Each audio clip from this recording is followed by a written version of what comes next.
Assalamualaikum warahmatullahi wabarakatuh. Tahukah kalian bahwa dahulu ada seorang raja ateis kalah debat dengan seorang anak kecil yang masih berusia 7 tahun. Kisah ini bermula saat semua ulama terkemuka waktu itu bungkam kalah debat dengan raja ateis. Para ulama itu tak bisa menjawab pertanyaan teka-teki yang dilontarkan oleh raja ateis. Hal ini pun mengundang kegelisahan bagi semua ulama di dunia, karena derajat ulama telah dibungkam oleh raja ateis di depan muka umum. Hingga suatu ketika datanglah seorang anak kecil yang masih berusia 7 tahun menghadap sang raja, lalu anak kecil itu menantang sang raja untuk melontarkan pertanyaan apapun. Ketika raja ateis memberikan pertanyaan, sang anak kecil itu pun menjawab semua pertanyaan raja ateis. Hingga para ulama dan semua orang yang hadir pun merasa takjub dengan kelebihan anak kecil itu. Namun sebelum lanjut ke ceritanya, bantu channel ini dengan cara klik like, subscribe dan aktifkan lonceng notifikasinya, serta share jika video ini bermanfaat agar channel ini terus eksis dalam men-sharekan kisah Islam lainnya. Saat itu, Abu Hanifah masih berusia 7 tahun, namun sudah berani menantang debat seorang raja penganut Dahriyah. Imam Ghazali mengklasifikasikan Dahriyah sebagai kelompok ateis karena mereka tidak meyakini perwujudan Allah dan alam semesta raya ini ada dengan sendirinya. Saat itu sudah banyak ulama yang kalah berdebat dengan raja ateis tersebut. Dengan kesombongannya, ia selalu mencari-cari ulama yang belum pernah berdebat dengannya untuk dipermalukan di hadapan banyak orang dengan cara mengalahkan dalam sebuah perdebatan. Sampai pada akhirnya tinggal guru Abu Hanifah yang bernama Syekh Ahmad yang belum pernah berdebat dengan raja itu. Sang raja pun lantas memerintahkan ajudannya menyampaikan pesan tantangan untuk berdebat dengan Syekh Ahmad bin Abi Sulaiman. Sang raja ateis pun berkata, "Masih tersisakah seorang di antara ulama kalian?" tanya sang raja menentang para menterinya. Lalu di antara mereka menjawab, "Iya, ada, Ahmad." Lalu sang raja mengatakan, "Datanglah kalian padanya, mintalah dia untuk menghadapku." Sang menteri pun mendatangi Syekh Ahmad. Mereka meminta beliau untuk segera menghadap sang raja ateis itu. Tetapi Syekh Ahmad memahami duduk perkaranya, sehingga meminta waktu senggang semalam. Beliau memahami betul bahwa ulama lainnya telah keok di hadapan sang raja. Pagi harinya, sebelum berangkat ia menghadap Abu Hanifah yang merupakan murid kesayangannya. Ketika itu usia Abu Hanifah masih muda sekali. Diceritakan Abu Hanifah masih berusia 7 tahun. Lalu Abu Hanifah bertanya, "Kenapa Anda kelihatan putus asa?" tanya Abu Hanifah ketika mendapati gurunya sedang murung, seakan menyimpan beban besar.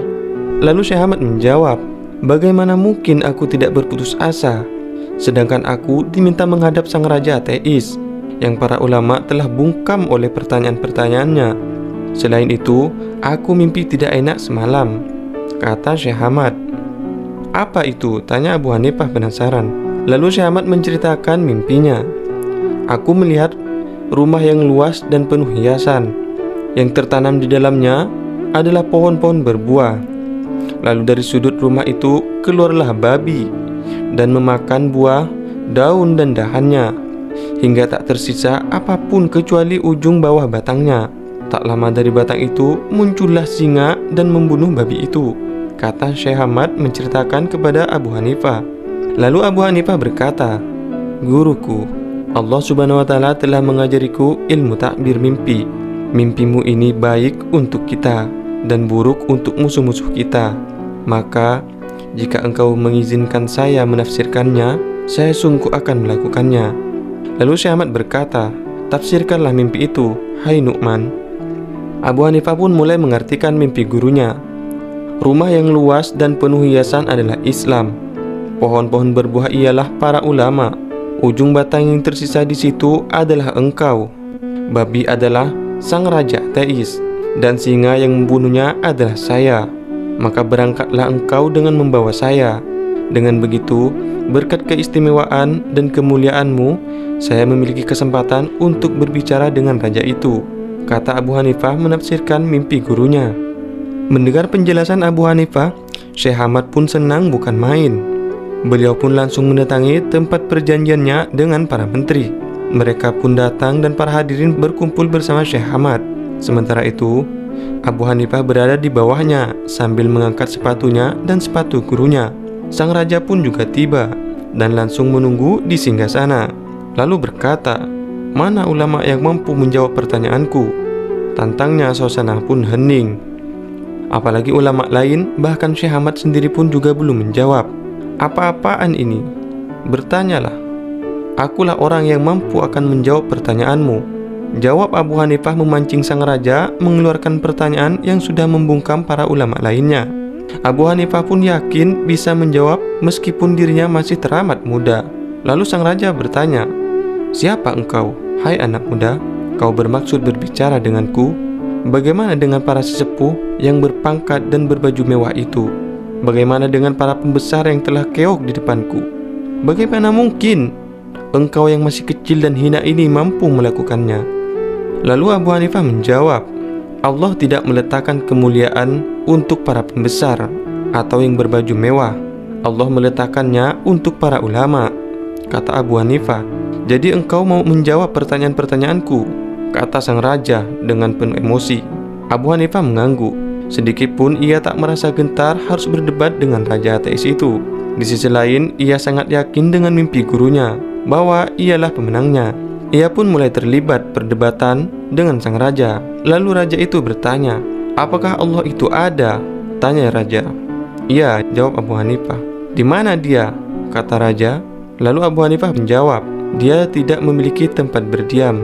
Lalu raja membantah, "Bagaimana mungkin sesuatu yang ada tidak memiliki tempat?"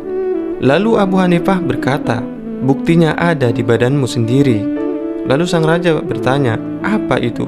Kemudian Abu Hanifah bertanya lagi, "Apakah badanmu memiliki ruh?" "Ya," kata raja. "Di mana ruhmu? Apakah di kepala? Apakah di perut? Atau bahkan di kakimu?" Sang raja pun kebingungan mendengar perkataan Abu Hanifah. Ia tak bisa menjawab untuk kali pertamanya. Ia pun harus bungkam di hadapan anak muda itu. Tetapi Abu Hanifah belum puas dengan dalilnya. Beliau kemudian meminta segelas susu, lalu bertanya, "Apakah susu ini memiliki lemak?" "Ya," jawab sang raja. Lalu Abu Hanifah bertanya, "Di mana tempat lemaknya? Di atas atau di bawahnya?" Lalu Abu Hanifah melanjutkan, "Sebagaimana ruh tak dijumpai tempatnya, sebagaimana juga susu tak diketahui tempat lemaknya. Allah tidak memiliki tempat di alam semesta." Lalu sang raja bertanya, "Lalu apa yang ada sebelum Allah dan sesudahnya?" Abu Hanifah pun menjawab, "Tidak ada sesuatu apapun di depan maupun di belakangnya." Lalu sang raja membantah, "Bagaimana mungkin tergambar di pikiranku? Sesuatu tak memiliki awal dan akhir." Lalu Abu Hanifah menjawab, "Ini dalilnya juga ada di badanmu." Lalu sang raja bertanya, "Apa itu? Apa yang ada sebelum ibu jari dan sesudah jari kelingkingmu?" Kata Abu Hanifah bertanya kepada raja, "Tak ada apapun sebelum ibu jari dan setelah kelingkingku," jawab sang raja. "Maka seperti itulah Allah. Tidak ada sesuatu di depan ataupun di belakangnya, sebelum maupun sesudahnya," kata Abu Hanifah menjelaskan. Lalu sang raja berkata, "Masih ada satu pertanyaan lagi," kata sang raja. Setelah 2 pertanyaan berhasil Abu Hanifah jawab. "Akan saya jawab, insya Allah," kata Abu Hanifah. "Apa pekerjaan Allah sekarang?" tanya sang raja. Mendengar pertanyaan terakhir itu, Abu Hanifah tidak langsung menjawab. Lalu berkata, "Engkau kebalik. Seharusnya yang menjawab itu adalah di atas singgasana, dan yang bertanya berada di bawahnya. Saya akan menjawab seandainya kau bersedia turun." Sang raja pun turun dari singgasana mengiyakan keinginan Abu Hanifah, dan Abu Hanifah pun mengganti menduduki singgasana. Ketika beliau di atas mimbar, raja mengulang pertanyaan tadi. "Ayo, apa pekerjaan Allah sekarang?" tanya sang raja. "Pekerjaan Allah sekarang ialah menjatuhkan kebatilan sepertimu dari atas ke bawah, dan Dia menaikkan orang-orang yang benar atau yang hak sepertiku dari bawah ke atas," jawab Abu Hanifah menjelaskan. Sang raja pun terdiam tak berkutik. 3 pertanyaan yang diajukannya tak lagi membungkam lawan. Justru ia takluk di hadapan anak muda di bawah singgasananya sendiri. Dengan demikian, mimpi Syekh Ahmad ialah benar. Melalui keistimewaan nalarnya itu, kelak Abu Hanifah dikenal sebagai imam mazhab paling rasional ketimbang para imam sesudahnya, yaitu Imam Malik, Imam Syafi'i, dan Imam Ahmad bin Hanbal. Wallahu a'lam bishawab. Dari kisah ini kita bisa belajar bahwa kemuliaan seseorang tidak harus berpakaian mewah dan berpangkat tinggi, tapi dari seorang anak kecil pun, jika Allah sudah mengkehendaki, maka ia akan memiliki keistimewaan tersendiri. Kisah ini diambil dari kitab Fathul Majid karya Syekh Muhammad Nawawi bin Umar Al-Jawi Asy-Syafi'i.